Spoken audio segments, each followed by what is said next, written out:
Guys, कैसे हैं आप सब। मैं आज आप सभी के साथ फिर पुनः उपस्थित हुआ हूं।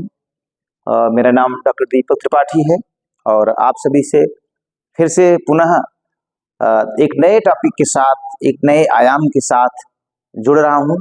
और आप सभी इसको देखिए कि श्रवण बाधित बच्चों की शिक्षा में विशेष शिक्षकों की भूमिका, जो स्पेशल एजुकेटर्स हैं, उनकी भूमिका क्या हो सकती है। आप इसको देखिए कि role of the special educators education of hearing impairment childrens. विशेष शिक्षा क्या कर सकता है, विशेष शिक्षा विभाग क्या कर सकता है, स्पेशल एजुकेशन डिपार्टमेंट हमारा क्या सहयोग कर सकता है, नेहरू ग्राम भारती क्या कर सकती है, या जो स्पेशल एजुकेशन से जुड़े लोग हैं वो क्या कर सकते हैं। आइए आज उसी पर हम लोग चर्चा करेंगे। सबसे पहली बात इस पर आती है इंट्रोडक्शन। किसी भी जानकारी को प्राप्त करने के लिए, किसी विषय को प्राप्त करने के लिए, किसी को जानने के लिए सबसे पहले यह जानना होता है उसका इंट्रोडक्शन या परिचय। तो श्रवण बाधिता क्या है? सुनने की क्षमता का आंशिक या पूर्ण अभाव, जन्मजात या अर्जित श्रवण हानि, 70 dB से अधिक हानि, गंभीर बाधिता, भाषा व संचार विकास पर प्रभाव, शैक्षिक उपलब्धि में चुनौतियां, सामाजिक एकीकरण में बाधा। इन सब विषयों पर अगर देखेंगे आप तो इसमें आती है भारत में स्थिति क्या है। 6.3% दिव्यांग व्यक्तियों में श्रवण बाधिता है, जो 2011 में सर्वे किया गया था उसमें कम थे, लेकिन अभी वर्तमान में सर्वे हो रहा है, स्टार्ट हो गया है।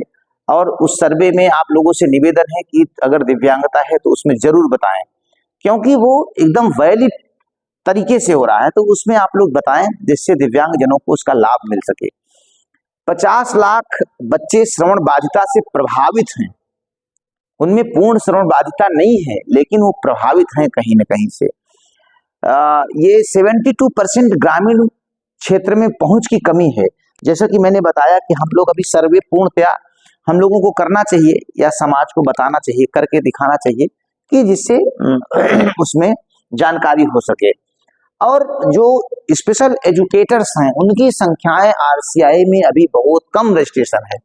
पंजीकृत विशेष शिक्षक जो हैं वो अनिवार्य होने चाहिए। जैसा अभी आरसीआई ने अभी नियम लगा दिया कि जब जैसे ही आप एडमिशन लेंगे वैसे 1 वर्ष के अंदर आपको प्री रजिस्ट्रेशन करना होगा।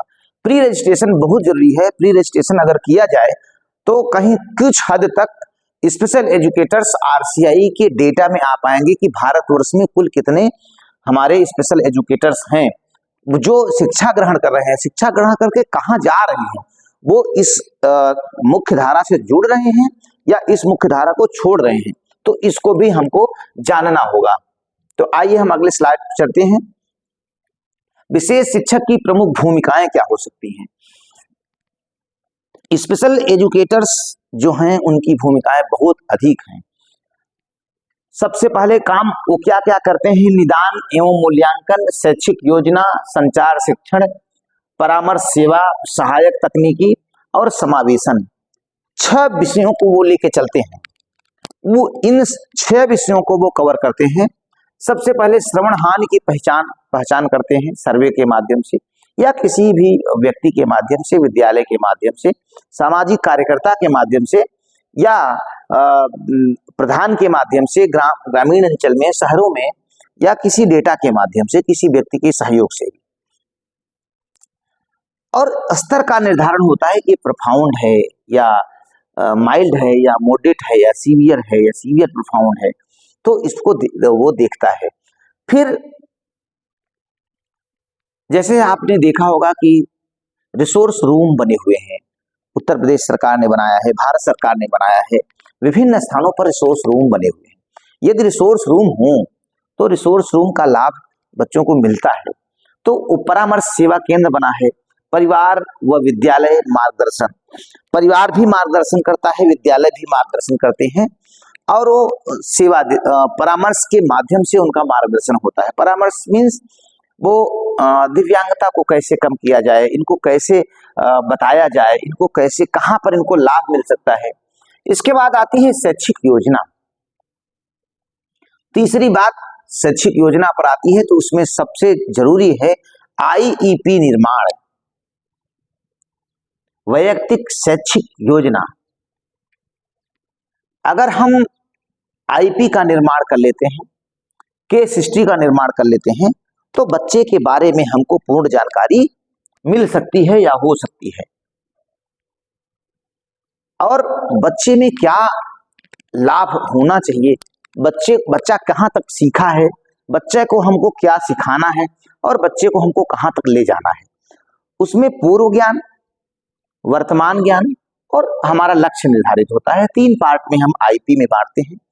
यह आपका पार्ट आईपी का नहीं है, परंतु हम बता दे रहे हैं आईपी पे अलग से हम एक स्लाइड लाएंगे, उस पर बताएंगे कि आईपी कैसे बनाएं, आईपी का निर्माण कैसे करें दिव्यांग बच्चों के लिए, श्रवण बाधित बच्चों के लिए। उसके बाद आती है संचार शिक्षण, उसके बाद आती है सहायक तकनीकी।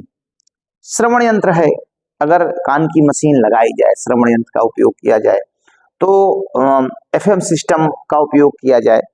एफएम सिस्टम क्या करता है कि वो हमारी आवाज को बढ़ा के हमारी कान तक ले जाता है। जिस आवाज को जो हमें श्रवण ह्रास है, जो श्रवण हानि हमको हुई है, उस पर वो देखते हैं और ऑडियोलॉजिस्ट उसको चेक करते हैं कि इनको किस स्तर का इनको श्रवण यंत्र चाहिए। वो ले जाकर के उनके माता पिता या पेरेंट्स को बताते हैं, वो लगवाते हैं, तो उससे उनका लाभ होता है। अगली बात आती है संचार शिक्षण। एक ये भी माध्यम है, सांकेतिक भाषा वाक चिकित्सा। इसको हम लोग स्पीच थेरेपी के नाम से भी जानते हैं, वाक चिकित्सा के नाम से जानते हैं, और सांकेतिक भाषा के नाम से जानते हैं। एक श्रवण बाधितों के लिए अलग से भाषा जो बनाई गई है, साइन लैंग्वेज, उसको जानते हैं। इसके कई नाम हैं, तो कई नाम से जाने जाते हैं। तो ये वाक चिकित्सा भी हो सकती है। वाक चिकित्सा में बच्चों को स्पीच कराया जाता है, बच्चों को बताया जाता है, बच्चों को समझाया जाता है, बच्चों को कैसे वो बच्चे सीखें, बच्चों में कैसे वाणी और भाषा दोनों का विकास हो, इस पर ध्यान दिया जाता है कि अगर बच्चे में भाषा विकास नहीं हो रहा है तो क्यों नहीं हो रहा है, इसको स्पीच कराई जाए और सांकेतिक भाषा भी बताई जाए। अगली बात आती है समावेशन। स्पेशल एजुकेटर का एक रोल ये भी है कि समाज की मुख्य धारा में जोड़ना, इंक्लूजन की ओर ले जाना। तो ये आती है मुख्य धारा में एकीकरण। जैसा कि हमने पूर्व में भी बताया था आपको कि मुख्य धारा में एकीकरण हुआ है, बच्चों को जोड़ा गया है, बच्चों को बताया गया है। तो मुख्य धारा में कैसे जोड़ा जाए, यह स्पेशल एजुकेटर्स का बहुत रोल होता है, वो भूमिका निभाता है। इसके बाद हम लोग देखते हैं कि अगली बात आती है संचार भाषा शिक्षण। जैसे अभी हमने कहा था, तो अभी उसको हम लोग विस्तार से बताएंगे, विस्तार से बताकर समझाएंगे कि संचार एवं शिक्षण, भाषा शिक्षण क्या है, वो कैसे काम करता है। देखिए, इस पर कई लोगों के बृहद मत हैं, परंतु इसको हम शार्ट में बता रहे हैं जिससे आप लोगों को समझ में आए। सांकेतिक भाषा वाक चिकित्सा द्विभाषी विधि। एक आता है आईएसएल, भारतीय सांकेतिक भाषा, इंडियन साइन लैंग्वेज। दूसरी बात आती है ध्वनि अभ्यास। तीसरी बात आती है आईएसएल प्लस हिंदी एवं अंग्रेजी। हस्त संकेत का शिक्षण, होंठ पढ़ना, लिप रीडिंग, जिसको हम लोग बोलते हैं कि लिप रीडिंग है। अगली बात आती है टोटल कम्युनिकेशन। जितनी भी बातें हम लोग बोले, वो सारी बातें श्रवण बाधित व्यक्ति को भी समझ में आनी चाहिए। फिंगर स्पेलिंग, उंगली पर स्पेलिंग कैसे पढ़ाया जाएगा, कैसे बताया जाएगा, वो आती है साइन लैंग्वेज पर। श्रवण प्रशिक्षण,